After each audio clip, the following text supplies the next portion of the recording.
ಯಾರ್ದೋ ಆವೇಶಕ್ಕೆ ನಮ್ಮ ಮಯೂರಿ ಬಲಿಯಾದ್ಲಲ್ಲ, ಇದು ಸರಿ ಇಲ್ಲ ರೀ. ಅವತ್ತು ರಾತ್ರಿ ಅವಳು ಸಿಕ್ಕ ಬಿದ್ದಾಗ ಗುಂಡು ಅವಳಿಗೆ ತಾಗಿ ಸೀಳ್ ಹೋಗ್ಬೇಕಾಗಿತ್ತು ಅವಳು. 11 ವರ್ಷಗಳಾಯ್ತು ನನ್ನ ನಿನ್ನ ಮುಖಾಮುಖಿಯಾಗಿ. ಆವತ್ತಿನ ನಿನ್ನ ರೂಪ ಈಗಲೂ ನನ್ನ ಕಣ್ಣಿಗೆ ಕಟ್ಟದಾಗಿದೆ. ಅರ್ಜುನ್ ಕೈ ಹಿಡ್ಕೋತೀಯ ಅಲ್ವಾ ನೀನು? ನಿನ್ನ ಅಸಲಿ ಮುಖನ ನಾನಿವತ್ತು ಬಯಲ್ ಮಾಡ್ತೀನಿ. ಆಮೇಲೂ ನೀನು ಅದೇ ಕೈನ ಅದು ಹೇಗೆ ಹಿಡ್ಕೋತೀಯೋ ನಾನು ನೋಡ್ತೀನಿ. ಕೊಡಪ್ಪ ಅದು. ಇನ್ನು ಸ್ವಲ್ಪ ಹೊತ್ತಿಗೆ ನನ್ನ ಅಸಲಿ ರೂಪ ಅರ್ಜುನ್ ಅವರಿಗೆ ಹೋಗುತ್ತಲ್ಲ. ನಾನೇ ಮಯೂರಿನ ಕೊಲ್ಲೋದಕ್ಕೆ ಪ್ರಯತ್ನ ಪಟ್ಟ ನಾಗಿಣಿ ಅಂತ ತಪ್ಪು ತಿಳಿದು ಹೀಗಿರೋ ಕೋಪದಲ್ಲಿ ಅರ್ಜುನ್ ಅವರು ನನ್ನನ್ನು ಕೊಂದು ಹಾಕ್ತಾರೆ. ಈ ಪರಿಸ್ಥಿತಿಯಿಂದ ಹೇಗೆ ಹೊರಗಡೆ ಬರೋದು?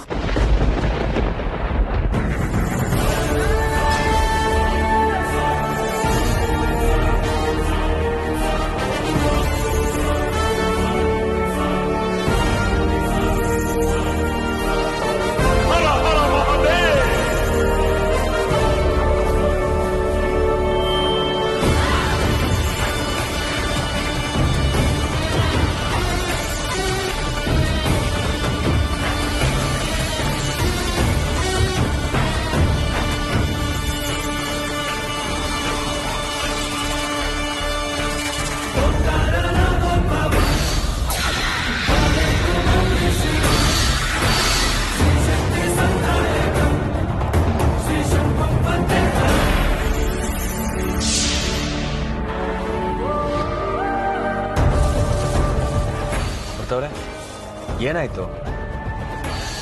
ಹುಷಾರಾಗಿದ್ದೀರಾ ತಾನೆ? ಹೊರಗಡೆ ಸ್ವಲ್ಪ ಚಳಿ ಇದೆ ಅಲ್ವಾ, ಅದಕ್ಕೆ ನೀವು ಗಾಡಿ ಶುರು ಮಾಡಿ. ಅಮೃತ ಅವರೇ, ಏನಾಗಿದೆ ನಿಮ್ಗೆ? ಏನಿಲ್ಲ ಅರ್ಜುನ್ ಅವರೇ, ಯಾಕೋ ಚಳಿ ಆಗ್ತಿದೆ, ಗೊತ್ತಿಲ್ಲ, ಏನೇನು ಇಲ್ಲ, ನೀವು ಹೊರಡಿ. ಇಲ್ಲ ಕಣ್ರಿ, ನನಗೆ ಯಾಕೋ ನಿಮಗ್ ಜ್ವರ ಬಂದಿದೆ ಅಂತ ಡೌಟ್ ಆಗ್ತಾ ಇದೆ. ನೋಡ್ತೀನಿ ರೀ. ಇಲ್ಲ ಇಲ್ಲ ಬೇಡ, ಹಾಗೇನಿಲ್ಲ. ಪರಮೇಶ್ವರ, ನೀನೇ ದಿಕ್ಕು. ಈಗ ಹೇಗಾದ್ರೂ ಮಾಡಿ ನನ್ನ ಸಹಾಯಕ್ಕೆ ನಿಲ್ಲು ಪರಮೇಶ್ವರ. ನೀವಿಲ್ಲ ಅಂತ ಹೇಳಿದ್ರೆ ನಾನು ನಂಬಿಡ್ತೀನಾ? ಇರಿ, ನಾನೇ ನೋಡ್ತೀನಿ ಜ್ವರ ಇದೆಯೋ ಇಲ್ವೋ ಅಂತ. ತಿರುಗ್ರಿ ಈ ಕಡೆ, ತಿರುಗಿ ಈ ಕಡೆ. ಅರ್ಜುನ್ ಅವರೇ, ಬೇಡ ಬೇಡ ಅರ್ಜುನ್ ಅವರೇ. ಇನ್ನು ನಿನ್ನ ಕತೆ ಮುಗಿದು ಅಮೃತ. ಇನ್ನು ಯಾವ ದೇವರು ಬಂದ್ರು ನಿನ್ನ ಕಾಪಾಡೋದಕ್ಕಾಗಲ್ಲ. ತೊಲಗು ನನ್ನ ಅರ್ಜುನ್ ಮಧ್ಯದಿಂದ.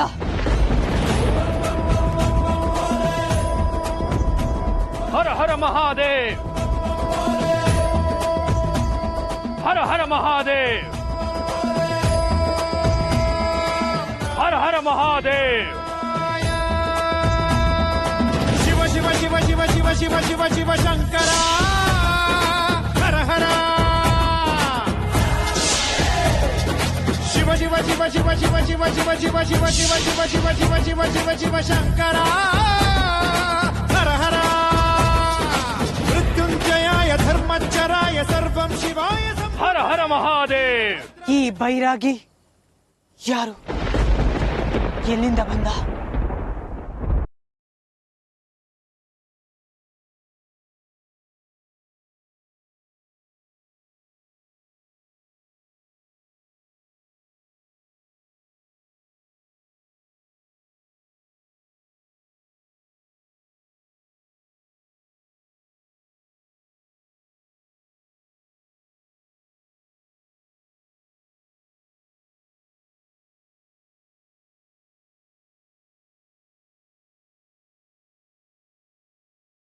ಹರ ಹರ ಮಹಾದೇವ್. ಕಾಲತ್ರಿಕಾಲ ನೇತ್ರ ಶೂಲಗಾತ್ರಂ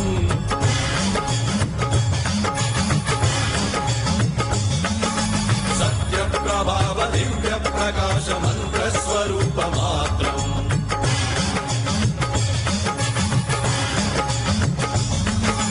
ನಿಷ್ಪ್ರಪಂಚಾದಿ ನಿಷ್ಕಲಂಕೋಹಂ ನಿಜ ಪೂರ್ಣಬೋಧಹಂ ಪ್ರತ್ಯಗಾತ್ಮಾಹಂ ನಿತ್ಯ ಬ್ರಹ್ಮೋಹಂ ಸ್ವಪ್ರಕಾಶೋಹಂ ಸಚ್ಚಿತ್ ಪ್ರಮಾಣಂ ಓಂ ಮೂಲ ಪ್ರಮೇಯಂ ಓಂ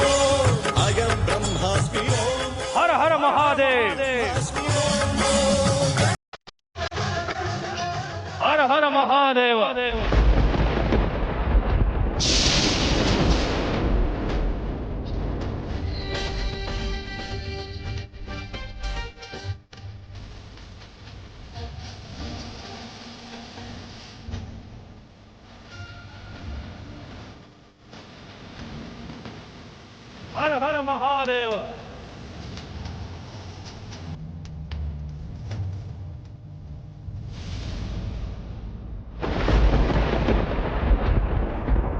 ಗುರುಗಳೇ, ಗುರುಗಳೇ, ಅಮೃತ ಅವರೇ, ಯಾರೀ ಅವರು ಹೀಗ್ ಬಂದ್ ಹಾಗೋದ್ರು? ಯಾರೋ ಪವಾಡ ಪುರುಷರು ಇರ್ಬೇಕು ನೋಡಿ. ಅವರು ವಿಭೂತಿ ಹಾಕಿದ ತಕ್ಷಣ ನನ್ ಚಳಿಯಲ್ಲ ಮಾಯ. ನಾನೀಗ ಮಾಮೂಲಾಗಿದ್ದೀನಿ ಅರ್ಜುನ್ ಅವರೇ. ಹಾಗಾದ್ರೆ ನಿಮಗ್ ಜ್ವರ ಇಲ್ವಾ? ಏನ್ರಿ ಇದು ವಿಚಿತ್ರ? ಇಷ್ಟೊದಂಗ ಗಡ ಗಡ ಅಂತ ನಡೀತಾ ಇದ್ದವರು ಇವಾಗ ಏನು ಆಗೇ ಇಲ್ಲ ಅನ್ನೋ ತರ ನಿಂತಿದ್ದೀರಾ? ಏನೋ ಎಲ್ಲ ಅವರ ಮಹಿಮೆ ಅರ್ಜುನ್ ಅವರೇ. ನನ್ಗೆ ಯಾಕೋ ಒಂಥರ ಅನ್ನಿಸ್ತಾ ಇದೆ. ಬೇರೆ ಏನಾದ್ರು ಆಗೋಕ್ಕಿಂತ ಮುಂಚೆ ಹಾಸ್ಪಿಟ್ಲ್ಗೆ ಹೋಗೋಣ ನಡೀರಿ. ನಂಬಿದವ್ರ ಕೈ ಬಿಡಲ್ಲ ಭಗವಂತ ಅನ್ನೋದನ್ನ ನನ್ನ ಪಾಲಿಗೆ ಇವತ್ತು ಮತ್ತೆ ಸಾಬೀತು ಮಾಡ್ಬಿಟ್ಟೆ. ಆ ಬೈರಾಗ್ಯ ರೂಪದಲ್ಲಿ ಬಂದು ನನ್ನನ್ನ ಕಾಪಾಡ್ಬಿಟ್ಟೆ.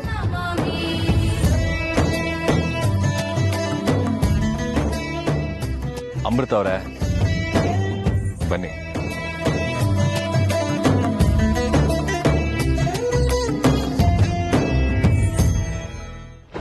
ಅಮೃತ, ಪ್ರತಿ ಸಾರಿ ಯಾವುದೋ ಒಂದು ನೆಪದಲ್ಲಿ ನನ್ನ ಬಲೆಯಿಂದ ತಪ್ಪಿಸ್ಕೊತ್ಯ ಅಲ್ವಾ? ಪರವಾಗಿಲ್ಲ, ನಾನು ಇಷ್ಟಕ್ಕೆ ಸೋಲನ್ನ ಒಪ್ಕೊಳ್ಳೋಳಲ್ಲ. ಅದೆಷ್ಟೇ ಕಷ್ಟ ಆದ್ರೂ ನಾನ್ ಅನ್ಕೊಂಡಿದ್ದು ಆಗ್ಲೇಬೇಕು. ನಿನ್ನನ್ನ ನಾಶ ಮಾಡೇ ಮಾಡ್ತೀನಿ, ನೋಡ್ತಾ ಇರು. ಇವತ್ತಲ್ದೇ ಇದ್ರು ನಾಳೆ ಅದ್ಯಾರು ಬಂದು ನಿನ್ನನ್ನ ಕಾಪಾಡ್ತಾರೋ ನಾನು ನೋಡ್ತೀನಿ.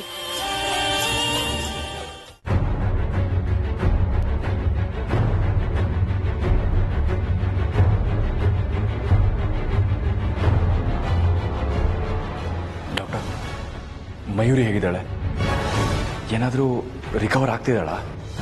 ಇಲ್ಲ ಅರ್ಜುನ್ ಅವರೇ, ನನ್ನ ಕೆರಿಯರ್ನಲ್ಲಿ ನಾ ಎಂತೆಂಥ ಹಾವುಗಳ ವಿಷಯನ ಮೈಯಿಂದ ತೆಗೆದಿದ್ದೀನಿ. ಆದರೆ ಈ ಕೇಸೇ ತುಂಬ ವಿಚಿತ್ರವಾಗಿದೆ. ಎಷ್ಟು ಪವರ್ಫುಲ್ ಡೋಸ್ ಔಷಧಿ ಕೊಟ್ಟರು ವಿಷ ಮೈಯಿಂದ ಇಳಿಯೋ ಸೂಚನೆನೇ ಕಾಣ್ತಾ ಇಲ್ಲ.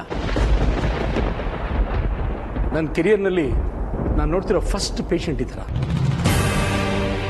ಎಲ್ಲಿ ಏನು ತಪ್ಪಾಗ್ತಾ ಇದೆಯೋ ಗೊತ್ತಾಗ್ತಾನೆ ಇಲ್ಲ. ಡಾಕ್ಟರ್, ನೀವೇ ಹೀಗೆ ಹೇಳಿದ್ರೆ ಹೇಗೆ? ಸಮಸ್ಯೆ ಏನು ಅಂತ ಒಂಚೂರು ಸರಿಯಾಗಿ ನೋಡಿ ಹೇಳಿ ಡಾಕ್ಟರ್, ಪ್ಲೀಸ್. ಅದೇ ನನಗೂ ಡಯಾಗ್ನೋಸ್ ಮಾಡೋಕ್ಕಾಗ್ತಾ ಇಲ್ಲ ಮಿಸ್ಟರ್ ಅರ್ಜುನ್. ಎಂತೆಂಥ ಹಾವುಗಳ ವಿಷ ಅಂತ ತೆಗೆದಿದ್ದೀನಿ, ಆದರೆ ಈ ಸಾರಿ ಕಚ್ಚಿರೋದು ಸಾಧಾರಣವಾದ ಹಾವಲ್ಲ. ಇದು ನಿಮ್ಮ ಕೈ ಮೀರಿದ ವಿಚಾರ ಅಂತ ಹೇಗೆಲ್ರಿಗೂ ಅರ್ಥ ಮಾಡಿಸ್ಲಿ ನಾನು? ಕೇಸೇ ವಿಚಿತ್ರವಾಗಿದೆ. ಇದು ಯಾವ ಥರದ ವಿಷಯ ನಾನು ಪರೀಕ್ಷೆ ಮಾಡೋದಕ್ಕೆ ಸ್ಯಾಂಪಲ್ ಕಳಿಸೋದೇ ವಾಸಿ ಅಂತ ಅನ್ನಿಸ್ತಾ ಇದೆ. ನನಗೆ ಯಾಕೋ ಇದನ್ನ ಆಗರಾವಿನ ವಿಷಯ ಅನ್ನೋದೇ ಅನುಮಾನ. ಡಾಕ್ಟರ್, ಅದು ಏನಾಯ್ತು ಅಂತಂದ್ರೆ, ಅಲ್ಲ, ಬೇರೆ ಏನಾದರೂ ಟ್ರೀಟ್ಮೆಂಟ್ ಕೊಡೋದಕ್ಕೆ ಸಾಧ್ಯ ಇಲ್ವಾ? ಒಂಚೂರು ನೋಡಿ ಡಾಕ್ಟರ್. ಇಲ್ಲಾಂದ್ರೆ ಅವ್ರನ್ನ ಬೇರೆ ಕಡೆ ಎಲ್ಲಾದರೂ ಕರ್ಕೊಂಡು ಹೋಗ್ಬೋದಾ? ಪೇಷಂಟ್ ಕಂಡೀಷನ್ ನೋಡಿದ್ರೆ ಅವ್ರಿಗೆ 24 ಗಂಟೆ ಬದುಕಿರೋದೇ ಹೆಚ್ಚು ಅನ್ಸುತ್ತೆ. ಎಲ್ಲಿ ಕರ್ಕೊಂಡೋದ್ರೂ ಏನೂ ಪ್ರಯೋಜನ ಆಗಲ್ಲ. ಹಾಗನ್ಬೇಡಿ ಡಾಕ್ಟರ್, ಪ್ಲೀಸ್. ಮಯೂರನ್ನ ಹೇಗಾದರೂ ಮಾಡಿ ಉಳಿಸ್ಕೊಡಿ. ನನ್ನ ಬೆಸ್ಟ್ ಫ್ರೆಂಡ್ ನನ್ನ ಕಣ್ಣೆದುರುಗಡೆ ಸಾಯೋದನ್ನ ನೋಡಿ ಅರಿಸ್ಕೊಳ್ಳೋ ಶಕ್ತಿ ನನಗಿಲ್ಲ ಡಾಕ್ಟರ್. ವಿಚಾರ ನಮ್ಮ ಕೈ ಮೀರಿ ಹೋಗಿದೆ ಮಿಸ್ಟರ್ ಅರ್ಜುನ್. ನಾವು ಮಾಡೋದೆಲ್ಲ ಮಾಡಿದ್ದೀವಿ, ನೋಡೋಣ. ಇನ್ಯಾವುದಾದ್ರೂ ಪವಾಡನೇ ನಡಿಬೇಕಷ್ಟೇ.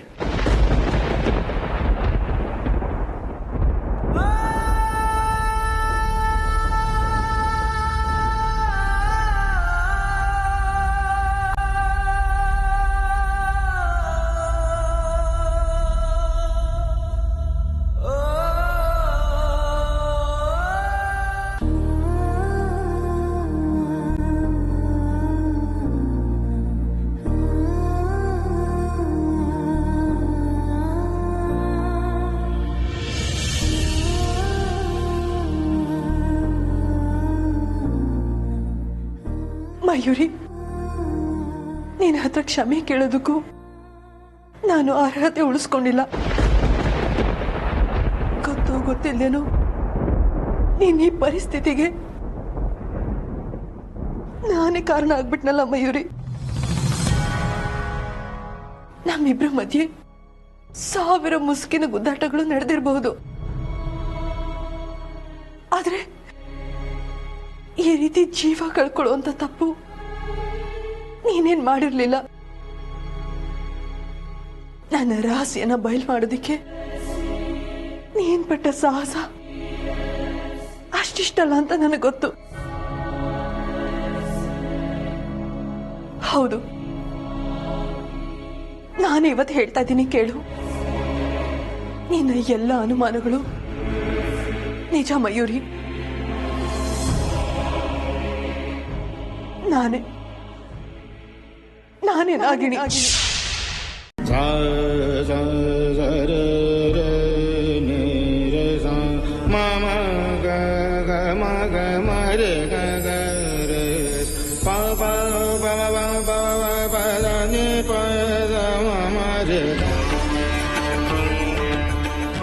ಹಾಗೆ ನೋಡೋದಕ್ಕೆ ಹೋದ್ರೆ ಅರ್ಜುನ್ ಅವರನ್ನ ನಿಜಕ್ಕೂ ಮನ್ಸಾರೆ ಪ್ರೀತಿಸಿದ್ದು ನೀನು, ನಾನಲ್ಲ. ನಾನು ಸ್ವಾರ್ಥಕ್ಕೋಸ್ಕರ ಅರ್ಜುನ್ ಅವ್ರ ಜೊತೆ ಪ್ರೀತಿ ನಾಟಕ ಆಡಿ ಆ ಮನೆಗೆ ಸೇರೋದಿಕ್ಕೆ ನಿನ್ನ ಅರ್ಜುನ್ ಅವರನ್ನ ದೂರ ಮಾಡಿದ್ದು.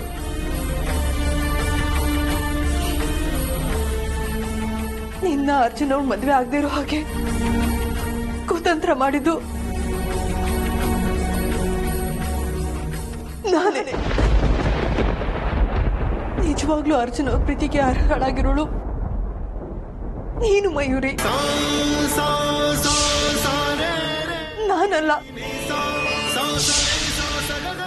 ಈ ವಿಚಾರದಲ್ಲಿ ಪಾಪ ಪ್ರಜ್ಞೆ ನನ್ನನ್ನು ಸದಾ ಕಾಡ್ತಾ ಇರುತ್ತೆ.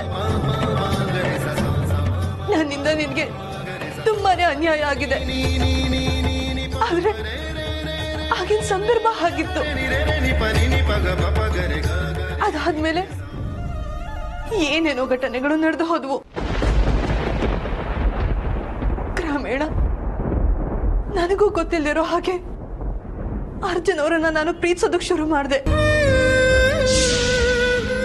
ಅರ್ಜುನ್ ಅವರಿಂದ ದೂರ ಇರೋದನ್ನ ನನ್ನಿಂದ ಕಲ್ಪಿಸ್ಕೊಳ್ಳೋದಕ್ಕೂ ಸಾಧ್ಯ ಇಲ್ಲ. ಆದ್ರೆ ಈ ನನ್ನ ಪ್ರಯಾಣದಲ್ಲಿ ಸಿಕ್ಕಿ ಧ್ವಂಸ ಆಗಿದ್ದು ನಿನ್ನ ಕನಸುಗಳು, ನಿನ್ನ ಜೀವನ, ನಿನ್ನ ಭವಿಷ್ಯ. ಈಗ ನೋಡಿದ್ರೆ ನಿನ್ನ ನೇರವಾಗಿ ಸಾವಿನ ದವಡೆಗೆ ದೂಕ್ಬಿಟ್ಟೆ ಮಯೂರಿ. ಇಲ್ಲ, ನಿನ್ನ ಸಾವಾಗಬಾರ್ದು. ಈಗ ನಾನು ಮಾಡಿ ತಪ್ಪನ್ನ ತಿದ್ಕೊಳ್ದೆ ಹೋದ್ರೆ ಆ ಪರಮೇಶ್ವರನು ನನ್ನನ್ನ ಕ್ಷಮಿಸಲ್ಲ. ನಿನ್ನ ಜೀವ ಉಳಿಸೋ ಜವಾಬ್ದಾರಿ ನನ್ನ ಮೇಲಿದೆ ಮಯೂರಿ. ನನಗೆ ಚೆನ್ನಾಗಿ ಗೊತ್ತಿದೆ ನೀನು ಬದುಕಿದ ಮರುಕ್ಷಣನೇ ನನ್ನ ಎಲ್ಲ ರಹಸ್ಯಗಳನ್ನ ಬಯಲು ಮಾಡ್ತೀಯ ಅಂತ. ಅದರ ಪರಿಣಾಮವಾಗಿ ಅರ್ಜುನ್ ಅವರು ನನ್ನಿಂದ ಶಾಶ್ವತವಾಗಿ ದೂರ ಆಗ್ತಾರೆ ಅನ್ನೋದು ನನಗೆ ಗೊತ್ತು. ಹಾಗಂತ ನನ್ನ ಸ್ವಾರ್ಥಕ್ಕೋಸ್ಕರ ನಿನ್ನ ಸಾವಾಗೋದು ಅನ್ಯಾಯ. ಇದುವರೆಗೂ ನನ್ನಿಂದ ಯಾವ ಅನ್ಯಾಯದ ಸಾವುಗಳು ನಡೆದಿಲ್ಲ. ನಿನ್ನನ್ನು ಉಳಿಸ್ಕೊಳ್ಳೋ ಜವಾಬ್ದಾರಿ ನಾನ್ ತಗೋತೀನಿ ಮಯೂರಿ. ನನ್ನಿಂದ ನಿನಗಾದ ಅನ್ಯಾಯಕ್ಕೆ ಇದೇ ಪ್ರಾಯಶ್ಚಿತ ಅಂತ ಅನ್ಕೋತೀನಿ. ನನ್ನ ಹಣೆಯಲ್ಲಿ ಏನ್ ಬರ್ದಿದ್ಯೋ ಹಾಗಾಗ್ಲಿ. ನಾನ್ ಬರೋವರೆಗೂ ನಿನ್ ಜೀವನ ಗಟ್ಟಿ ಹಿಡ್ಕೊಂಡಿರು ಮಯೂರಿ. ನಾನ್ ಬಂದ್ಬಿಡ್ತೀನಿ.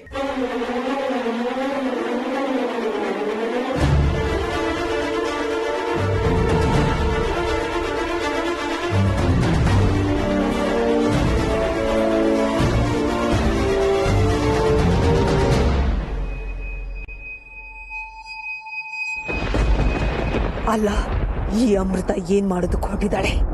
ಎಲ್ಲಿಗೆ ಹೋಗಿರ್ಬೋದು? ಆಶ್ರಮಕ್ಕ.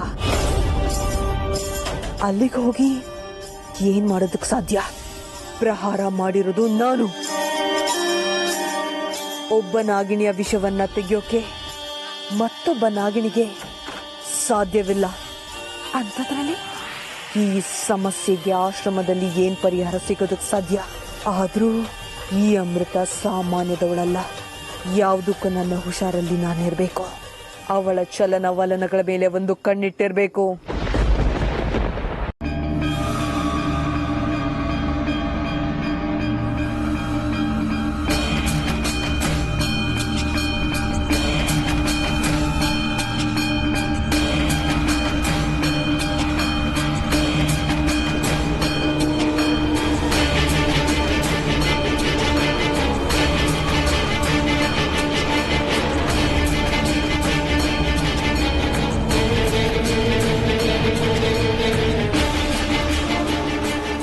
ನನ್ನನ್ನ ಕ್ಷಮಿಸ್ಬಿಡು ಮಯೂರಿ. ನನಗೆ ಚೆನ್ನಾಗಿ ಗೊತ್ತು ನಿನ್ನ ದೇಹಕ್ಕೆ ಪ್ರಜ್ಞೆ ತಪ್ಪಿರಬಹುದು, ಆದ್ರೆ ನಿನ್ನ ಬುದ್ಧಿ ಜಾಗೃತವಾಗಿದೆ ಅಂತ ನನಗೆ ಚೆನ್ನಾಗಿ ಗೊತ್ತು. ನಿನ್ನ ಈ ಪರಿಸ್ಥಿತಿಗೆ ನಾನೇ ಕಾರಣ ಆಗ್ಬಿಟ್ನಲ್ಲ ಮಯೂರಿ. ಒಂದು ಕ್ಷಣ ದುಡುಕೆ ನಿನ್ನ ಜೀವನನೇ ಹಾಳಾಗೋ ಹಾಗೆ ಮಾಡ್ಬಿಟ್ಟೆ. ನನ್ನನ್ನ ನಾನೇ ಕ್ಷಮಿಸ್ಕೊಡೋದಕ್ಕಾಗ್ತಾ ಇಲ್ಲ. ನಾನೆಷ್ಟೇ ಆದ್ರೂ ನಾಗಲೋಕದವಳು. ನಮ್ಮ ಲೋಕದ ನಿಯಮಗಳ ಪ್ರಕಾರ ಮನುಷ್ಯರ ಮೇಲೆ ಮೋಹ ಬೆಳೆಸ್ಕೋಬಾರ್ದು ಅಂತ ಇದ್ರು ನಾನು ಮೋಹಕ್ಕೆ ಒಳಗಾದೆ. ಪ್ರೀತಿಸೋದಕ್ಕೆ ಶುರು ಮಾಡಿದೆ. ಆದ್ರೆ ಅದರಲ್ಲಿ ನನ್ನ ತಪ್ಪೇನೂ ಇರಲಿಲ್ಲ ಮಯೂರಿ. ಇದಕ್ಕೆಲ್ಲ ಕಾರಣ ಆ ಅಮೃತಾನೇ. ಬೇಡು, ಅವಳ ವಿಚಾರ ಈಗ ಯಾಕೆ? ನಾನೀಗ ಬಂದಿರೋದು ನನ್ನಿಂದ ಆದ ತಪ್ಪಿಗೆ ಪ್ರಾಯಶ್ಚಿತ ಮಾಡ್ಕೊಳ್ಳೋದಿಕ್ಕೆ. ನಾನು ಇನ್ಮೇಲೆ ಪ್ರಹಾರ ಮಾಡಬಾರ್ದಾಗಿತ್ತು. ಗೊತ್ತಿಲ್ಲದೆ ತಪ್ಪಾಗೋಗಿದೆ. ಆದ್ರೆ ಆ ತಪ್ಪನ್ನು ಸರಿ ಮಾಡೋ ಶಕ್ತಿ ನನಗಿದೆ. ನಾನು ಈಗಲೇ ಈ ವಿಷಯನ ತೆಗಿಬಹುದಾಗಿತ್ತು. ಆದ್ರೆ ಅಮಾಯಕರ ಮೇಲೆ ಹಲ್ಲೆ ಮಾಡಿದ ಪರಿಣಾಮವಾಗಿ ನನ್ನ ಶಕ್ತಿಗಳೆಲ್ಲ ಹೊರಟೋಗಿದೆ. ಮತ್ತೆ ಆ ಶಕ್ತಿಗಳನ್ನ ಕೂಡಿಸ್ಕೊಳ್ಳೋದಿಕ್ಕೆ ನಾನು ವಿಶೇಷವಾದ ಪೂಜೆ ವ್ರತ ಎಲ್ಲ ಮಾಡಬೇಕಾಗಿದೆ. ಅದನ್ನ ನಾನ್ ಮಾಡ್ತೀನಿ ಮಯೂರಿ. ನಿನ್ನನ್ನ ಕಾಪಾಡ್ಕೋತೀನಿ. ನಿನಗೆ ಅಮೃತದಿಂದ ಆಗಿರೋ ಅನ್ಯಾಯನ ನಾನ್ ಸರಿ ಮಾಡ್ತೀನಿ. ಆ ಅಮೃತ ಮೋಸದಿಂದ ನಿನ್ನಿಂದ ಅರ್ಜುನ ಕಿತ್ಕೊಂಡ್ಲಲ್ವಾ, ನಿನ್ನ ಅರ್ಜುನ ಮತ್ತೆ ನಿನಗೆ ವಾಪಸ್ ಕೊಡಿಸ್ತೀನಿ ಮಯೂರಿ. ಆ ಅಮೃತ ನಿನ್ನ ಜೀವನದಿಂದ ಶಾಶ್ವತವಾಗಿ ದೂರ ಹೋಗ್ಬೇಕು. ಹಾಗೆ ಮಾಡ್ತೀನಿ. ನಾನೇ ಮುಂದೆ ನಿಂತು ನಿನಗೂ ಅರ್ಜುನ್ಗೂ ಮದುವೆ ಮಾಡಿಸ್ತೀನಿ. ನನ್ನನ್ನ ನಂಬು. ಅಲ್ಲಿವರೆಗೂ ನಿನ್ನ ಜೀವನ ಗಟ್ಟಿಯಾಗಿ ಇಟ್ಕೊಂಡಿರು ಮಯೂರಿ.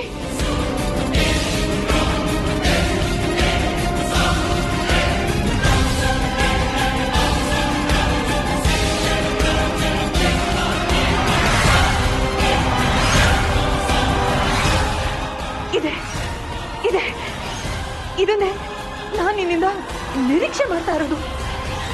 ನಿನ್ನ ಜೀವನೋತ್ಸಾಹನ ಬತ್ತೋದಕ್ಕೆ ಬಿಡ್ಬೇಡ. ಈ ಆತ್ಮವಿಶ್ವಾಸನ ನಾಳೆವರೆಗೂ ಕಾಯ್ಕೊ ಮಯೂರಿ.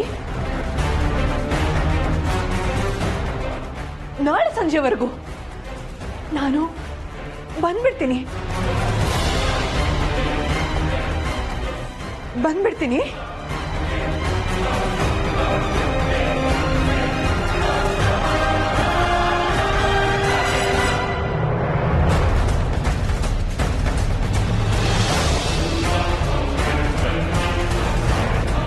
ನಿನಗೂ ಅರ್ಜುನ್ಗೂ ಮದುವೆ ಮಾಡಿಸ್ತೀನಿ.